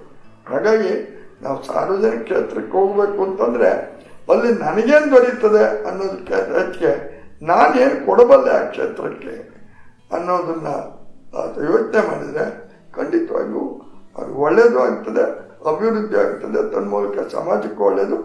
ಆ ಮನುಷ್ಯನು ಕೂಡ ಅವನಿಗೆ ಖಂಡಿತವಾಗಿಯೂ ಸಿಗಬೇಕಾದಂಥ ಅವಕಾಶಗಳು ಸಿಗುತ್ತದೆ. ಯುವ ಪೀಳಿಗೆ ಇದನ್ನೇ ಆಲೋಚನೆ ಮಾಡಬೇಕು. ದುರ್ದೈವ ಸಿಗುತ್ತಂದರೆ ಭಾಳ ಸಾರಿ ಭಾಳ ಬೇಗ ಈ ಮೆಟ್ಲು ಹತ್ತು ಬಿಡಬೇಕು ಅಂತ ಅನ್ನೋದು ಒಂದೇ ಇಚ್ಛೆ. ಇನ್ನು 1 ವರ್ಷದೊಳಗೆ ನಾನು ಪಂಚಾಯತಿ ಮೆಂಬರ್ ಆಗಬೇಕು ಅಂತ, ಇನ್ನೊಂದು 2 ವರ್ಷದೊಳಗೆ ನಾನು MLA MP ಆಗಬೇಕು ಅಂತ ಹಾತೊಡಿತಾರಲ್ಲ, ಅಂಥವರಿಂದ ಏನೂ ಸಾಧನೆ ಆಗುತ್ತೆ ಅಂತ ಅನಿಸೋದಿಲ್ಲ. ಅದಕ್ಕಿಂತ ಹೆಚ್ಚಾಗಿ ಜನ ನಮ್ಮನ್ನು ಅಪೇಕ್ಷೆ ಪಡಬೇಕು, ಜನ ಬಯಸಬೇಕು. ಈ ಜವಾಬ್ದಾರಿ ವಹಿಸ್ಕೊಳ್ಳಿ, ಈ ಹುದ್ದೆಗೆ ಬರಲಿ, ಈ ಅಧಿಕಾರ ಇವ್ರಿಗೆ ಬರಲಿ ಅಂತ ಜನ ಹೇಳಬೇಕು. ಅದು ಇವತ್ತು ಅಗತ್ಯ ಇರುವಂಥದ್ದು. ಅದು ನೀವು ಅಧಿಕಾರದ ಬೆನ್ನತ್ತಿ ಹೋಗಬಾರದು ಅಂತ ಹೇಳಿದ್ರಿ. ಆದರೆ ಪೆಟ್ರೋಲಿಯಂ ಅಸೋಸಿಯೇಷನ್ನಿನ ಕರ್ನಾಟಕ ರಾಜ್ಯ ಅಧ್ಯಕ್ಷರು ತುಂಬಾ ಜನ ಪೆಟ್ರೋಲ್ ಬಂಕ್ ಅನ್ನು ಮಾಡಬೇಕು ಅಂತ ಈಗ ಯೋಚನೆ ಮಾಡ್ತಾ ಇರುವಂತ ಪೆಟ್ರೋಲ್ ಬಂಕ್ ಅನ್ನ ನೀವು 40 ವರ್ಷಗಳ ಹಿಂದೆ ಸಾಧನೆ ಮಾಡಿದ್ದೀರಿ. ಮ್ಯಾಮ್ಕೋಸ್ನಲ್ಲಿ 25 ವರ್ಷಗಳ ಕಾಲ ನಿರ್ದೇಶಕರು ಹಾಗೂ ಉಪಾಧ್ಯಕ್ಷರಾಗಿ ಸೇವೆ ಸಲ್ಲಿಸಿದ್ದೀರಿ. ಲಯನ್ಸ್ ನಲ್ಲಿ ಜಿಲ್ಲೆಯಲ್ಲಿ ಅತ್ಯುನ್ನತ ಹುದ್ದೆ ಗವರ್ನರ್ ಅದನ್ನ ಅಲಂಕರಿಸಿದ್ದೀರಿ. ಪುರಸಭಾ ಅಧ್ಯಕ್ಷರಾಗಿದ್ದೀರಿ. ಹಾಗೆ ಸುರಭಿ ವಿದ್ಯಾಸಂಸ್ಥೆಯ ಅಧ್ಯಕ್ಷರಾಗಿದ್ದೀರಿ. ನೀವು ಯಾವ ಯಾವ ಕ್ಷೇತ್ರದಲ್ಲಿ ಕೆಲಸ ಮಾಡಿದ್ದೀರೋ ಆ ಎಲ್ಲ ಕ್ಷೇತ್ರಗಳ ಸಾಮಾನ್ಯ ಮಟ್ಟದ ಮೇಲ್ಮಟ್ಟದ ಹುದ್ದೆಯನ್ನೇ ಅಲಂಕರಿಸಿದ್ದೀರಿ. ಅಪೇಕ್ಷೆ ಇಲ್ಲದೆ ಇದು ಸಾಧ್ಯವಾಯಿತು.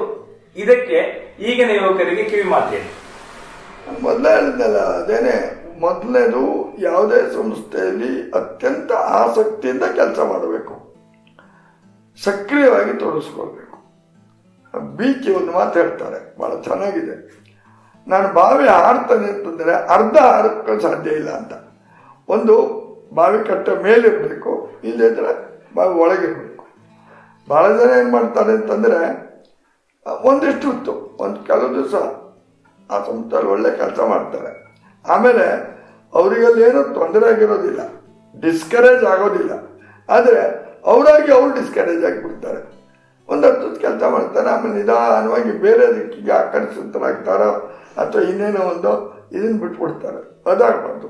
ಅನೇಕ ಸಾರಿ ನಮಗೆ ನೋವು, ಬೇಸರ ಎಲ್ಲ ಆಗ್ತದೆ. ಎಲ್ಲ ಸಂಸ್ಥೆಗಳಲ್ಲೂ ಇದಾಗಿದೆ, ನನಗೆ ಇಲ್ಲ ಅಂತೇನಿಲ್ಲ.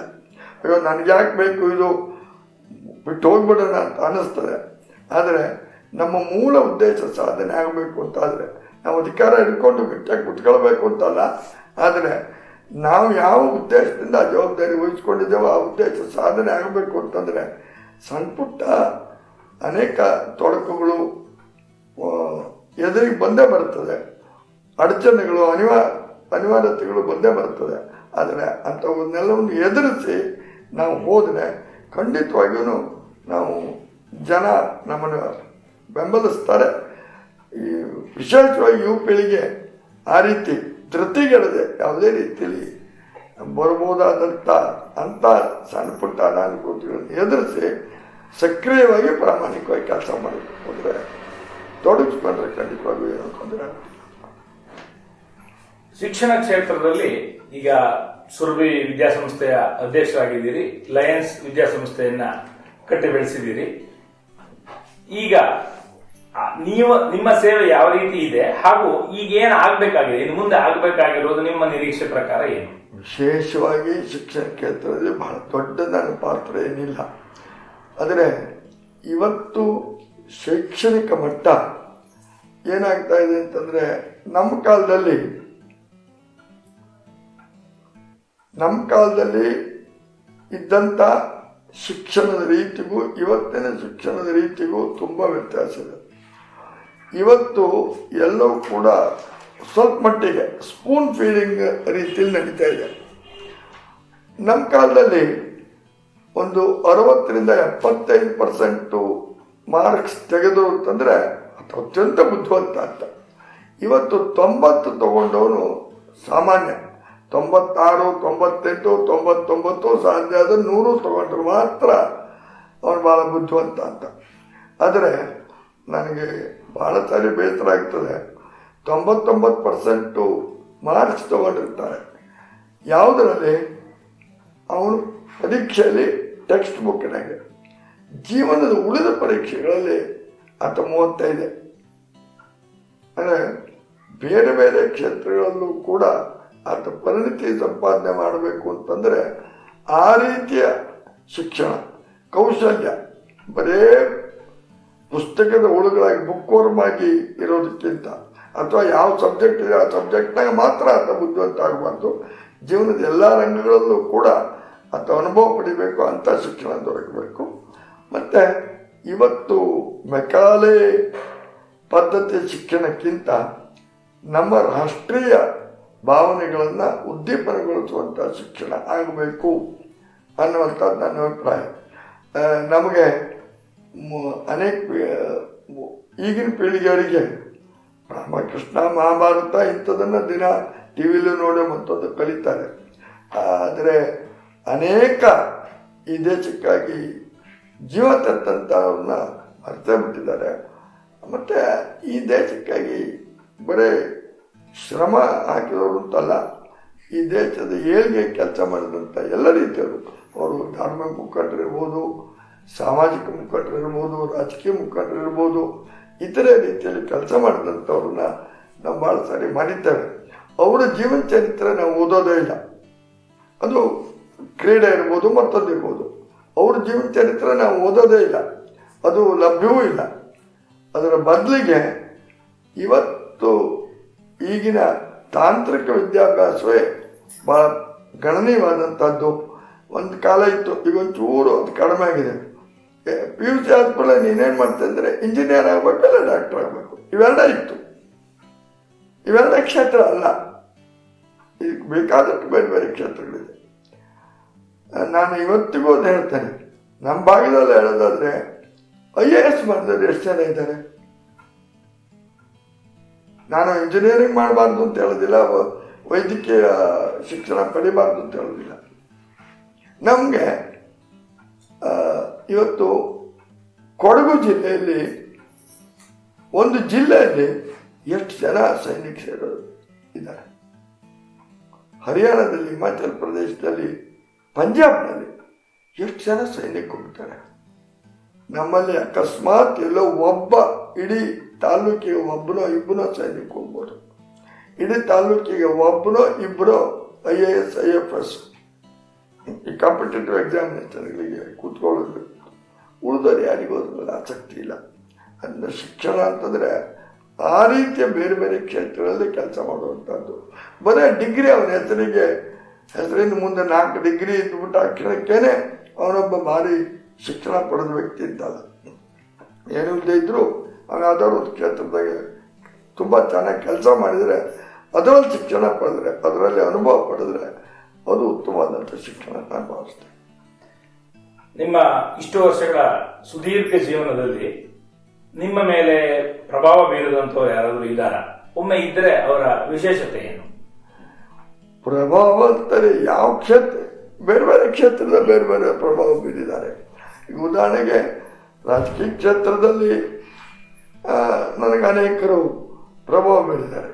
ನಾನು ಲಾಲ್ ಬಹದ್ದೂರ್ ಶಾಸ್ತ್ರಿ ಅಂತವ್ರನ್ನು ಕೂಡ ನೋಡಿದ್ದೇನೆ, ಅವರ ಜೀವನ ಚರಿತ್ರೆ ಓದಿದ್ದೇನೆ, ಅವರ ಜೀವನದ ಆದರ್ಶಗಳನ್ನು ನೋಡಿದ್ದೇನೆ.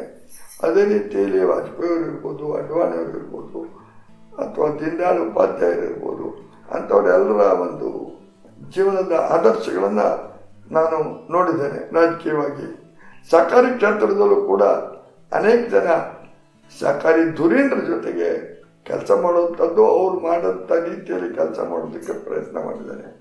ಹಾಗಾಗಿ ಬೇರೆ ಬೇರೆ ಕ್ಷೇತ್ರದಲ್ಲಿ ಬೇರೆ ಬೇರೆಯವರು ನನ್ನ ಮೇಲೆ ಪ್ರಭಾವ ಬೀರಿದ್ದಾರೆ.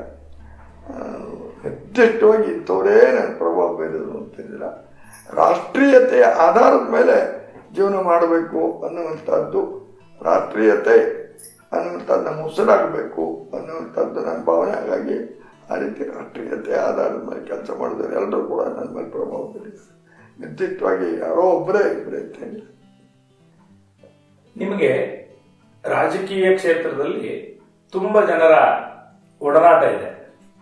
ಇದು ಹೇಗೆ ಸಾಧ್ಯವಾಯಿತು, ಹೇಗೆ ಬೆಳೆಸ್ಕೊಂಡ್ರಿ, ಮತ್ತು ಯುವಕರು ಇದನ್ನು ಹೇಗೆ ಬೆಳೆಸ್ಕೊಳ್ಬಹುದು? ಉದಾಹರಣೆಗೆ ನಿಮಗೆ ಯಡಿಯೂರಪ್ಪನವರ ಆತ್ಮೀಯರು, ಆಗಲೇ ಹೇಳಿದಾಗೆ ಬಂಗಾರಪ್ಪನವರ ಆತ್ಮೀಯರು, ಈಗಿನ ಕೇಂದ್ರ ಸಚಿವ ಸಂಪುಟದಲ್ಲಿ ತುಂಬ ಜನ ಮಂತ್ರಿಗಳು ಆತ್ಮೀಯರು, ಅನಂತಕುಮಾರ್ ನಿಮಗೆ ತುಂಬ ಆತ್ಮೀಯರಾಗಿದ್ದರು. ಈ ಎಲ್ಲ ಹೇಗೆ ಸಾಧ್ಯ? ಅದನ್ನ ಹೇಗೆ ಬೆಳೆಸ್ಕೊಳ್ಬಹುದು? ಅದಕ್ಕೆ ಯಾವ ಗುಣ ನಮಗೆ ಬಹಳ ಮುಖ್ಯ? ಅದು ಕೂಡ ನಾನು ಮೊದಲೇ ಹೇಳಿದೆ, ನಮ್ಮ ಬೆಳೆಸ್ಕೊಳ್ಳೋದು ಅಂತ ಅನ್ನೋದು ಅವ್ರ ಜೊತೆ ನಾವು ಹೆಂಗೆ ಸಂವಾದ ಮಾಡ್ತೇವೆ ಅನ್ನೋದ್ರ ಮೇಲೆ ಕಮ್ಯುನಿಕೇಷನ್ ಅವ್ರ ಜೊತೆಗೆ. ಉದಾಹರಣೆಗೆ ಈಗ ಅನಂತಕುಮಾರ್ ಹೆಸರು ಹೇಳಿದ್ರೆ ನೀವು, ಅವರೆಲ್ಲ ವಿದ್ಯಾರ್ಥಿ ಪರಿಷತ್ನಲ್ಲಿ ಇದ್ದಾಗ, ರಾಜಕೀಯಕ್ಕೆ ಆಗ್ತಾನೆ ಪ್ರವೇಶ ಮಾಡಿದಾಗ ಅವರೆಲ್ಲ ಏನು ಅಂತಂದರೆ, ಅವ್ರೇನು ಕೆಲಸ ಮಾಡ್ತಾ ಇದ್ರು ಅದನ್ನು ನಾವು ನೋಡಿ ಸಂತೋಷಪಟ್ಟು ಅವರಿಗೆ ಒಂದ್ಸಾರಿ ಬೇಸಂತಂದರೆ ಅವ್ರಿಗೂ ಕೂಡ ಸ್ವಲ್ಪ ಮಟ್ಟಿಗೆ ಒಂಥರ ಪ್ರೋತ್ಸಾಹ ಸಿಕ್ಕಿದಂಗೆ ಆಗ್ತದೆ. ನಾವು ಎದುರಿಗೆ ಕಂಡ್ರೆ ನಮಸ್ಕಾರ ಸರ್ ಅಂತಾರು ಹೇಳ್ತಾರೆ. ಈಗ ಯಡಿಯೂರಪ್ಪನವ್ರ ವಿಷಯ, ಯಡಿಯೂರಪ್ಪನವರು ಕೇವಲ ರಾಷ್ಟ್ರೀಯ ಸ್ವಯಂ ಸೇವಕ ಸಂಘದಲ್ಲಿದ್ದರೂ ಅವರು ರಾಜಕೀಯಕ್ಕೆ ಪ್ರವೇಶ ಮಾಡೋದಕ್ಕೆ ನಾನು ಒಬ್ಬ ಕಾರಣನಾದೆ. ಭಾಳ ಮುಂಚೆ ಅವ್ರನ್ನ 75ನೇ ಇಸ್ವಿಯಲ್ಲಿ ಶಿಕಾರಿಪುರ ಪುರಸಭೆಗೆ ಅವರು ಸ್ಪರ್ಧೆ ಮಾಡೋದಕ್ಕೆ ನಾನು ಅವ್ರನ್ನ ಒತ್ತಾಯ ಮಾಡಬೇಕಾದ ಪರಿಸ್ಥಿತಿ ಬಂತು. ಅವತ್ತು ಅವ್ರ ಪುರಸಭೆಗೆ ಬಂದ ಮೇಲೆ ಅವ್ರು ರಾಜಕೀಯಕ್ಕೆ ಬರೋದಕ್ಕೆ ಅದೊಂದು ದಾರಿ ಆಯಿತು. ಆ ರೀತಿ ಬಂಗಾರಪ್ಪನವ್ರದ್ದು ಮೊದಲೇ ಹೇಳಿದೆ, 67ರಲ್ಲಿ ಬಂಗಾರಪ್ಪನವರಿಗಾಗಿ ನಾವೆಲ್ಲರೂ ಕೆಲಸ ಮಾಡಿದ್ವಿ ಅಂತೇಳಿ. ಮತ್ತು ಅವ್ರು ಮುಖ್ಯಮಂತ್ರಿಗಳಾಗಿದ್ದಾಗ ನಾನು ಪುರಸಭೆ ಅಧ್ಯಕ್ಷನಾಗಿದ್ದೆ. ಹಾಗಾಗಿ ನಮ್ಮವರ ಸಂಬಂಧ ಭಾಳ ಆತ್ಮೀಯವಾಗಿತ್ತು, ನಿಕಟವಾಗಿತ್ತು. ಯಾವುದೇ ಸಂದರ್ಭ ಬಂದಾಗ ನನ್ನ ಜೊತೆಗೆ ಅವರು ಸಮಾಲೋಚನೆ ಮಾಡ್ತಿದ್ರು. ರಾಜಕೀಯ ಹೊರತಾಗಿ ನಮ್ಮಿಬ್ಬರ ಸಂಬಂಧ ಚೆನ್ನಾಗಿತ್ತು. ಕೇಂದ್ರ ಸರ್ಕಾರದ್ದು ಹಾಗೆ ಬೇರೆ ಬೇರೆ ಕಾರಣಗಳಿಂದಾಗಿ ಅವರೆಲ್ಲರೂ ಒಂದೇ ಪಕ್ಷದವರು ಅಂತ ಒಂದು ಸಂಘಟನೆಯಲ್ಲಿ ಇದ್ದವರು. ಆದ್ದರಿಂದ ಬೇರೆ ಬೇರೆ ಕಾರಣಗಳಿಂದಾಗಿ ಅವ್ರ ಸಂಪರ್ಕ ಬೆಳೆದು ಬಂತು. ಬಹುಶಃ ನನ್ನ ಆಸಕ್ತಿ ನೋಡಿ ಅವರೇನೆ ನನ್ನ ಬಗ್ಗೆ ಹೆಚ್ಚು ಗಮನ ವಹಿಸಿರ್ಬೋದು, ಅಥವಾ ನನ್ನ ಬಗ್ಗೆ ಗೌರವ ತೋರಿಸಿರ್ಬೋದು. ಆ ಕಾರಣಗಳಿಂದಾಗಿ ವಯಸ್ಸು ಒಂದು ಕಾರಣವೇ. ನಾನು ಸ್ವಲ್ಪ ಅವರೆಲ್ಲರ ಲೆಕ್ಕದಲ್ಲಿ ಸ್ವಲ್ಪ ವಯಸ್ಸಿನಲ್ಲಿ ಹಿರಿಯ ಆದ್ದರಿಂದ ಅವರಿಗೆ ಸ್ವಾಭಾವಿಕವಾಗಿ ನನ್ನ ಬಗ್ಗೆ ಒಂದು ರೀತಿ ಗೌರವ ಅಥವಾ ಒಳ್ಳೆ ಭಾವನೆ ಮೂಡಿರ್ಬೋದು. ಹಾಗಾಗಿ ಸಂಪರ್ಕ ಬೆಳೆದು ಬಂತು. ಯಾರೇ ಸಂಪರ್ಕ ಇದ್ದರೆ ಅವ್ರನ್ನ ಆ ಸಂಪರ್ಕ ಅದನ್ನು ಕಾಯಂ ಮಾಡಿಕೊಳ್ಳೋದಕ್ಕೆ ನಾನು ಪ್ರಯತ್ನ ಮಾಡ್ತಾನೆ. ಯಾವತ್ತೂ ಅವ್ರ ಹತ್ರ ಕೆಲಸದಾಗ ಮಾತ್ರ ಹೋಗೋದಲ್ಲ, ಮಧ್ಯದಲ್ಲೂ ಎಂಥದೋ ಯಾವ್ದಾದ್ರು ಸಂದರ್ಭ ಬಂದಾಗ ಅವ್ರಿಗೊಂದು ದೂರವಾಣಿಯಲ್ಲಿ ಮಾತಾಡಿ, ಅಥವಾ ಅವ್ರು ಎಲ್ಲರೂ ಇದ್ದರೆ ಅವ್ರನ್ನ ಭೇಟಿ ಮಾಡಿ ಇನ್ನೇನಲ್ದಿದ್ರು ಕ್ಷೇಮ ಸಮಾಚಾರ ವಿಚಾರ, ಈ ದೃಷ್ಟಿಯಿಂದಾಗಿ ಅವರ ಸಂಪರ್ಕ ಅಷ್ಟೆ. ಸಾರ್ವಜನಿಕ ಕ್ಷೇತ್ರದಲ್ಲಿ ಕೆಲಸ ಮಾಡಬೇಕಾದ್ರೆ ಒಂದು ಸಮಸ್ಯೆ ಹೇಗೆ ಅಂತಂದ್ರೆ, ಸಾಮಾನ್ಯರು ಕುಟುಂಬದ ಬಗ್ಗೆ ಮರೆತು ಬಿಡ್ತಾರೆ, ಅಥವಾ ಕುಟುಂಬ ನಿರ್ವಹಣೆ ಕಷ್ಟವಾಗ್ತದೆ. ಆದ್ರೆ ನೀವು ಕುಟುಂಬ ನಿರ್ವಹಣೆಯನ್ನು ತುಂಬಾ ಚೆನ್ನಾಗಿ ಮಾಡ್ತಾ ಸಾರ್ವಜನಿಕ ಜೀವನವನ್ನ ನಿರ್ವಹಿಸಿದ್ದೀರಿ. ಇದು ಹೇಗೆ ಸಾಧ್ಯವಾಯಿತು, ಮತ್ತು ಅದಕ್ಕೆ ಯುವಕರಿಗೆ ಮಾರ್ಗದರ್ಶನ ಹೇಗೆ? ಒಂದೇನು ಅಂತಂದ್ರೆ, ಯಾವತ್ತೂ ಕೂಡ ನಾವು ಸಾರ್ವಜನಿಕ ಜೀವನದಲ್ಲಿ ಕೆಲಸ ಮಾಡುವಾಗ ನಮ್ಮ ಕೌಟುಂಬಿಕ ಹಿನ್ನೆಲೆಯೂ ನೋಡಬೇಕು, ನಮ್ಮ ಕುಟುಂಬದ ಸ್ಥಿತಿಗತಿಗಳನ್ನು ಕೂಡ ಅರ್ಥ ಮಾಡ್ಕೊಳ್ಬೇಕು. ನಾನು ಇಡೀ ನನ್ನ ಜೀವನದಲ್ಲಿ ನನ್ನ ಕುಟುಂಬಕ್ಕೆ ಸಂಬಂಧಪಟ್ಟಂಥ ಜವಾಬ್ದಾರಿಗಳನ್ನು, ಕನಿಷ್ಠ ಜವಾಬ್ದಾರಿಗಳನ್ನಾದರೂ ನಿರ್ವಹಿಸ್ತೇನೆ. ನಾನು ಬರೇ ಸಾರ್ವಜನಿಕ ಜೀವನಕ್ಕೆ ಹೋಗಲೇ ಇಲ್ಲ. ಮನೆ ಕೆಲಸ ಅಥವಾ ಮನೆ ಜವಾಬ್ದಾರಿ ಬೇಕಾದ ರೀತಿಯ ನಾನು ಮೊದಲೇ ಹೇಳಿದೆ, ನಾವೆಲ್ಲರೂ ಮನೆಯಲ್ಲಿ ಕೌಟುಂಬಿಕವಾಗಿ ಬೇರೆ ಬೇರೆ ಆದಾಗ ಅನೇಕ ಸಮಸ್ಯೆಗಳಿತ್ತು. ಅಂಥ ಸಂದರ್ಭದಲ್ಲೂ ಕೂಡ ನಾನು ಯಾವುದೇ ಧೃತಿಗೆಡದೆ ಮತ್ತು ಕುಟುಂಬ ಜವಾಬ್ದಾರಿಯನ್ನು ನಿರ್ವಹಿಸಿದೆ. ನಾನು ನಿರ್ವಹಿಸಬೇಕಾದಂಥ ಜವಾಬ್ದಾರಿಯನ್ನು ಯಾವುದನ್ನು ಬಿಡಲಿಲ್ಲ. ಮನೆಗೇನು ಸಂಬಂಧ ಇಲ್ಲದೆ ಇದ್ದವರಂಗೆ ಇದ್ದು ಬರೇ ಹೊರಗಿನ ಜೀವನ ಮಾತ್ರ ಮಾಡಲಿಲ್ಲ. ಜೊತೆಗೆ ನನ್ನ ತಮ್ಮಂದರು ಸಹಕಾರ ಕೊಟ್ಟರು. ಒಬ್ಬ ಸಾರ್ವಜನಿಕ ಜೀವನಕ್ಕೆ ಕೊನೆ ತಮ್ಮ ಸಾರ್ವಜನಿಕವಾಗಿ ಹೋದ, ಮತ್ತೊಬ್ಬಂತೂ ಸದಾಕಾಲ ಇದ್ದ. ಕುಟುಂಬದ ಹೆಚ್ಚಿನ ನಿರ್ವಹಣೆ ಅಂದರೆ ಜವಾಬ್ದಾರಿಗಳನ್ನು ಅವನು ನೋಡ್ದ. ಹಾಗಾಗಿ ನನಗೆ ಅಂಥದ್ದೇನೂ ತೊಂದರೆ ಬರಲಿಲ್ಲ. ನಾವು ಒಟ್ಟು ಕುಟುಂಬವಾಗಿ ಅವತ್ತಿಂದ ಇವತ್ತವರೆಗೂ ಇರೋದ್ರಿಂದ ನಮ್ಮಲ್ಲಿ ಈ ಸಾಮರಸ್ಯ ಇದೆ. ಕುಟುಂಬಿಕವಾಗಿ ಯಾವುದೋ ಒಂದು ಭಿನ್ನಾಭಿಪ್ರಾಯ ಬರ್ಬೋದಾದರೂ ಭಿನ್ನಾಭಿಪ್ರಾಯಗಳೇ ದೊಡ್ಡದಾಗಲಿಲ್ಲ.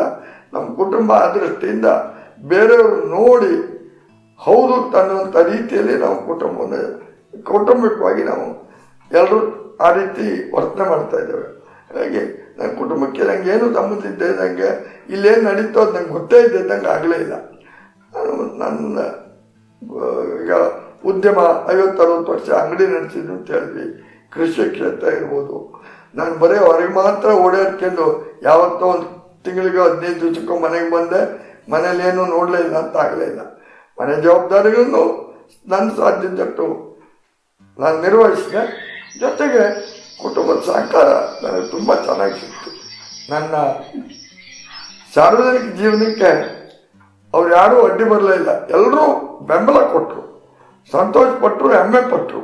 ನಾನು ಸಾರ್ವಜನಿಕವಾಗಿ ಈ ರೀತಿ ಬೆಳೆದಿರೋದಕ್ಕೆ ನನ್ನ ಕುಟುಂಬದ ಎಲ್ಲ ಸದಸ್ಯರು ಕೂಡ ಕಾರಣರು. ಅವರು ಬೆಂಬಲ ಇಲ್ಲೇ ಇದ್ದಿದ್ದರೆ ನಾನು ಈ ರೀತಿ ಬೆಳೆಯೋದಕ್ಕೆ ಸಾಧ್ಯ ಆಗ್ತಿರಲಿಲ್ಲ. ಆ ವಿಷಯದಲ್ಲಿ ನಾನು ಖಂಡಿತ ಒಂದು ರೀತಿಯಲ್ಲಿ ಪುಣ್ಯವಂತ ಅಂತ ಹೇಳ್ಕೊಳ್ತೇನೆ. ಹಾಗಾಗಿ ಯುವ ಪೀಳಿಗೆಯೂ ಕೂಡ ಅದೇನೆ. ಮನೆಯವರೆಲ್ಲರೂ ಕೂಡ ನನ್ನ ಹೆಂಡತಿ, ಮಗಳು, ತಮ್ಮನ ಮಕ್ಕಳು ಎಲ್ಲರೂ ಕೂಡ ನನಗೆ ಅದೇ ರೀತಿ ಸಹಕಾರ ಕೊಟ್ಟರು. ಈ ರೀತಿ ಬೆಂಬಲ ಇದ್ದರೆ ಯಾರೇ ಯುವ ಪೀಳಿಗೆಯವರು ಅವರು ಕೂಡ ತಮ್ಮ ಕೌಟುಂಬಿಕ ಜವಾಬ್ದಾರಿಗಳ ಜೊತೆಗೆ ಸಾರ್ವಜನಿಕ ಜವಾಬ್ದಾರಿಯನ್ನು ಕೂಡ ನಿರ್ವಹಿಸೋದಕ್ಕೆ ಸಾಧ್ಯ. ಅದನ್ನು ಬ್ಯಾಲೆನ್ಸ್ ಮಾಡಬೇಕು. ಕೆಲವರಿಗೆ ಕುಟುಂಬದ ಜವಾಬ್ದಾರಿ ಮಾತ್ರ, ಸಾರ್ವಜನಿಕ ಜೀವನ ಬೇಡ ಅಂತ ಹೇಳ್ತಾರೆ. ಇನ್ನು ಕೆಲವರು ಪೂರ್ತಿ ಸಾರ್ವಜನಿಕ ಜೀವನ ಅಂತೇಳಿ ಹೋಗ್ಬಿಡ್ತಾರೆ. ಮನೆಯಲ್ಲಿ ನೋಡೋದೇ ಗತಿ ಇರೋದಿಲ್ಲ. ಇದೆರಡೂ ಆಗಬಾರ್ದು. ಆ ರೀತಿ ನಾನು ಕೂಡ ಅದನ್ನು ಸಮನ್ವಯವಾಗಿ ನಡೆಸ್ಕೊಂಡು ಹೋಗೋದಕ್ಕೆ ಸಾಧ್ಯ ಆಯಿತು. ನನ್ನ ವರ್ತನೆ ಮತ್ತು ಮನೆಯವರೆಲ್ಲರದ್ದು, ಇಡೀ ಕುಟುಂಬದ ಮತ್ತು ನಮ್ಮ ಬಂಧುಗಳ ಸಹಕಾರ ಅದೇ ರೀತಿಯಲ್ಲಿ ಇದ್ದಿದ್ದರಿಂದ ಸಾಧ್ಯ ಆಯಿತು. ಒಂದು, ನನ್ನ ಸಾರ್ವಜನಿಕ ಜೀವನದಲ್ಲಿ, ಕೌಟುಂಬಿಕ ಜೀವನದಲ್ಲಿ ನನ್ನ ಪತ್ನಿ ಪ್ರಭಾವತಿ, ಮಕ್ಕಳು ಪೂರ್ಣಿಮಾ, ಪ್ರತಿಮಾ ಇವರ ಸಹಕಾರ ಸಂಪೂರ್ಣವಾಗಿತ್ತು. ಜೊತೆಗೆ ನನ್ನ ತಮ್ಮ ರಂಗನಾಥ ಮತ್ತು ಅವನ ಮಕ್ಕಳು, ಅವನ ಹೆಂಡತಿ ಮಕ್ಕಳು ಎಲ್ಲರದ್ದು ಕೂಡ ಸಂಪೂರ್ಣವಾಗಿ ನನ್ನ ಬಗ್ಗೆ ಅವರು ಕೇವಲ ಮನೆ ಯಜಮಾನ ಅಂತಷ್ಟೇ ಅಲ್ಲ, ನನ್ನ ಬಗ್ಗೆ ಅತ್ಯಂತ ಗೌರವದಿಂದ ವರ್ತನೆ ಮಾಡಿದರು. ಮತ್ತು ನನ್ನ ಇನ್ನೊಬ್ಬ ತಮ್ಮ ದತ್ತಾತ್ರೇಯ, ಅವನು ಸಾರ್ವಜನಿಕ ಜೀವನದಲ್ಲಿ ಕೆಲಸ ಮಾಡ್ತಾ ಇರುವಂಥದ್ದು ನನ್ನ ಮೇಲೆ ಪ್ರಭಾವ ಬೀರಿದೆ. ಒಂದು ರೀತಿಯಲ್ಲಿ ಅನೇಕ ಸಂದರ್ಭಗಳಲ್ಲಿ ಅವನಿಗಿರುವಂಥ ಬಹಳ ಮೇಲ್ಮಟ್ಟದ ಸಂಪರ್ಕ, ಅದರಿಂದಾಗಿ ನಾನು ಸಾರ್ವಜನಿಕವಾಗಿ ಸ್ವಲ್ಪ ಮಟ್ಟಿಗೆ ತೊಡಗಿಕೊಳ್ಳೋದಕ್ಕೆ, ಗುರುತಿಸ್ಕೊಳ್ಳೋದಕ್ಕೆ ಸಾಧ್ಯ ಆಗಿದೆ. ಅದು ಕೂಡ ನಾನು ಯಾವತ್ತೂ ಮರೆಯೋಂಗಿಲ್ಲ. ಅದೊಂದು ನನಗೆ ಹೆಮ್ಮೆ ಸಂಗತಿ. ಇಡೀ ದೇಶದಲ್ಲಿ ಯಾವುದೋ ಒಂದು ಉನ್ನತ ಸ್ಥಾನದಲ್ಲಿ ಅವನಿರೋನು ಅಂತ ಅನ್ನೋದಕ್ಕೆ ನನಗೆ ಹೆಮ್ಮೆ ಸಂಗತಿ. ಮತ್ತು ಅವನ ಮುಖಾಂತರವಾಗಿ ಭಾಳ ಜನ ದತ್ತಾತ್ರೇಯನ ಅಣ್ಣ ಅಂತೇಳಿ ನನ್ನನ್ನು ಗೌರವಿಸ್ತಾರೆ. ಅದು ಒಂದು ನನಗೆ ಅಡಿಷನಲ್ಲು ಇದು ಅಂತೇಳಿ ಹೆಮ್ಮೆ ಪಡ್ಕೊಳ್ತಾರೆ. ಅದೊಂದು ನನಗೆ ಅಡಿಷನಲ್ ಕ್ರೆಡಿಟ್. ಅದನ್ನು ಕೂಡ ನಾನು ಈ ಸಂದರ್ಭದಲ್ಲಿ ನೆನಪು ಮಾಡ್ಕೊಳ್ತೇನೆ.